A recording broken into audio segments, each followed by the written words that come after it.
afternoon po, Pangasinan Beta po. Ito po, nagbisi-bisihan na naman po tayo. So, medyo may tinapas na naman po tayo dito ang order natin. So, ngayon, pareho sila is ready for pickup. Meron tayo dito 5 feet na sump, overhead sump. At saka yung ating 4 feet dito na sump. Actually, bundled siya with the 75 gallons tank natin dito. Ayan po. In order yung ating 75 gallons with overhead sump. Ayan po. Tapos na siya. Actually, hindi pa siya tapos. Kinulang lang nung ating aluminum brace dito. So, papalo up na lang natin. Pero pwede nang kunin ng client natin to. Anyway, didikit lang naman natin yung aluminum brace niya sa gilid kasi baka by Monday pa yung aking delivery ng supply ko. So by Monday pa natin mapapaload yan. Pero anytime pwede na ito i-pick up. Then ito yung ating 5 feet. Pinagawa rin sa akin yung nirepair ko yung 5 feet niya na tank. So ito po, nasa 100 plus din yun yung tank niya. Yan po yung kanyang 5 feet sump. Focus lang po natin para makita nyo yung details natin. So again po, lahat po ng sump ko is gawa po yan ng 1/4. 1/4 thick po yung ating ginagamit na glass. So matibay po yan, makapal po. Medyo mabigat lang pero garantisado po. Napakapakapal po nito. Puro 1/4 po ang ginagamit ko. Dati 1/8 which is madaling mabasag. So ngayon lumipat tayo sa 1/4 para medyo mas matibay yung ating overhead sump.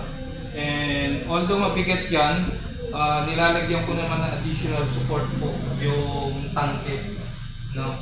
May suporta po yan na pagpapatungan ng overhead sump natin. So focus lang po natin na maigi ito.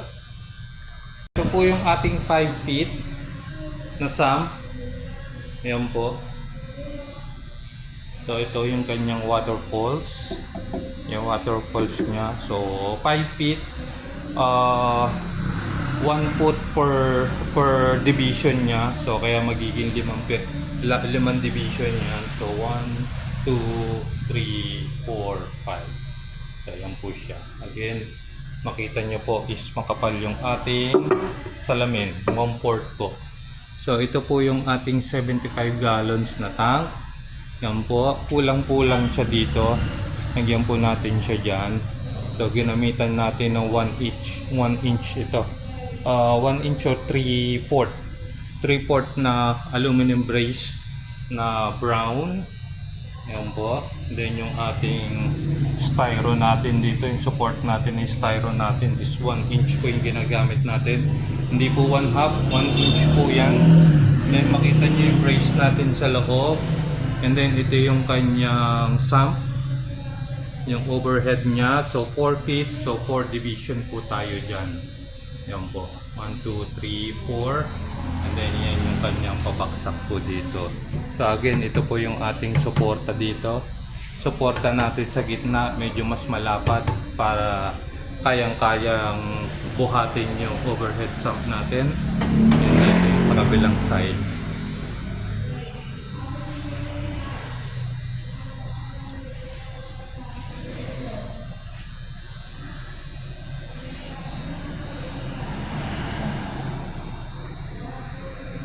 So ayun po. Ayun po. Tapos na po yan, ready for pickup. PM ko na lang yung mga may-ari nito para makuha na. So again po, Pangasinan Beta po. Kung may kailangan kayo, gusto nyo magpagawa ng tangke, overhead sump, stand po, PM nyo lang po ako. Ferdinand Aguas, Pangasinan Beta. Then Pangasinan Beta TV. Follow, like, and share lang po yung ating mga Facebook channel. Lalo din tayo sa YouTube at saka sa TikTok po. Meron din po. And kaya po tinapos natin to kasi meron na naman po tayo next project natin. Kompleto na naman yun. 50 gallons tank with overhead sump at saka with stand. So yun po, pahinga lang tayo ng isang araw. Then bukas order tayo ng salamin ulit mga kailangan natin. para masimulan natin yung next project natin. Tagay po, Pangasinan ng Beta po.